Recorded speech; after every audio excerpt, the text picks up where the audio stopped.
Allah Teala demir ki, get aclara iftar ver günəm. Allah Teala deyir ki, oruç tutanlara iftar ver günəm. Dost olanda nə olar?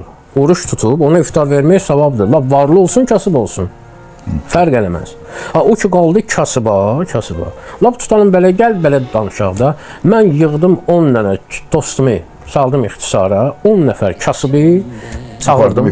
Apardım iftara. Əgər bu kasıbdırsa, bunun öyündəkilər də kasıbdır. Mən buna verim kebabı, öydəkilər yesin qayğanağı. Bu nə ədalət oldu? Hələ mən onun evinə produkt yolluyorum, evində ailəsini yıxar, başına iftar açar. Evet. Əgər buna qalsa.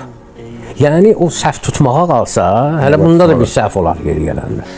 Amma fərq eləmir. Nə olar kasıba da, kasıba həmişə əl tutqun. Hələ tək Ramazan üçün deyil ki. Bəli, kasıba həmişə əl tutqun. O öz yerində.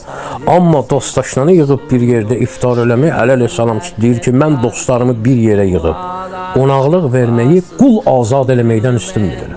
Gör nə qədər önəmli. Və dostdaşına ilə açan yığılırsan. Gərək elə əksinə, həmişə hansısa kimisə ad günü olur, kimisə nə bilim provodu olur, birinin xinəyaqçısı olur, birinin təxliq yıldızı olur. Hərə bir yolla yığışır, amma ilahi rəngi olmur. Burada heç olmasa ilahi rəng var da, ən azından başlayanda Allahumma ləqəsumtu deyirsən də, heç olmasa da, dostdaşların arasında da o ilahi rəngi eləmək lazımdır.